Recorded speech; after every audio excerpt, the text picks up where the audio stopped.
Tahimik ang gabi. Pero sa loob ng bahay na iyon, may batang umiyak nang walang tungag. Hindi dahil walang sakit, kundi dahil natuto na siyang lunukin ng sigaw para lang mabuhay hanggang umaga. Sa tuwing umaalis ang kanyang ina, dala ang pagod, dala ang pangarap na mabigyan siya ng magandang buhay. May isang halimaw namang naiiwan sa loob ng bahay.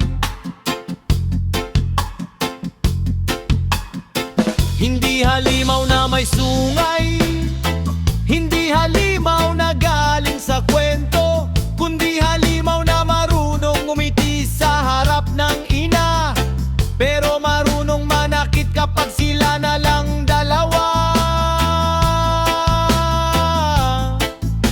Isang ka pa rin babae na kinakasama ng kanyang ina. Sa harap ng ibang tao, akala mo'y mabait, maasikaso, mapagmahal.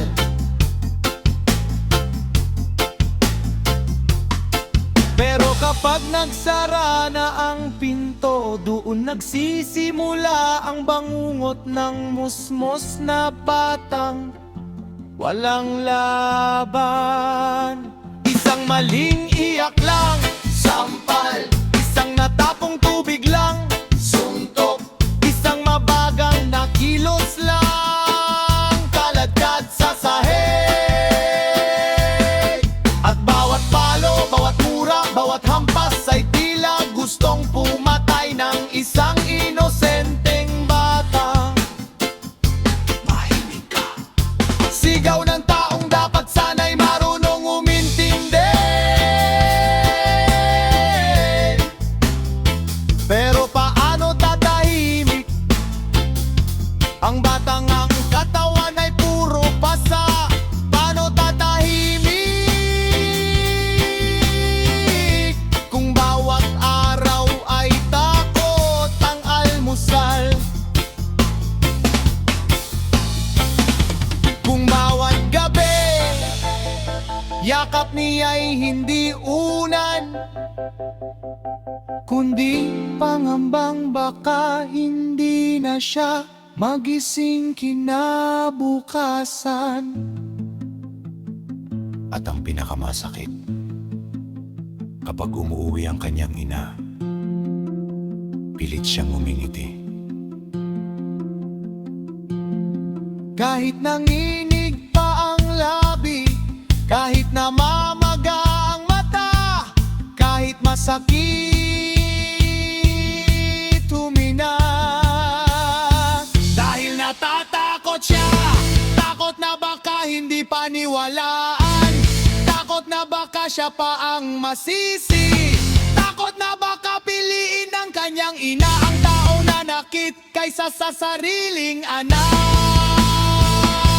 Kaya ang tapang iyon natutong manahimik,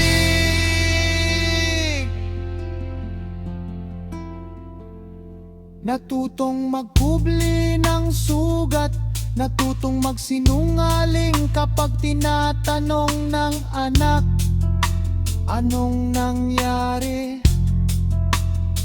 At sasabihin niya, nada pa lang po. Pero ang totoo, itinulak siya ng galit, sinakal siya ng poot, dinurog siya ng kamay ng taong walang awa. Ilang bata pa ba ang kailangang umiyak sa dilim bago tayo makinig?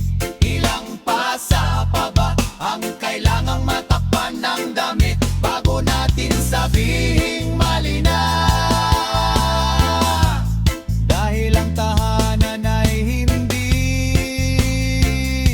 dapat lugar ng tako, ang yakap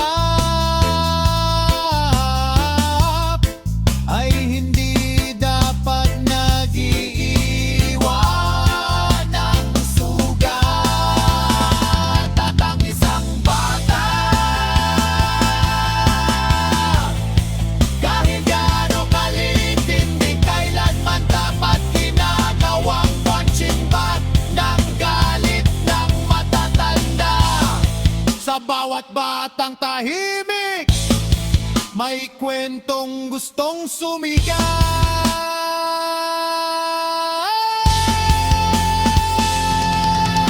Sa bawat matang namamaga, may pag-asang sana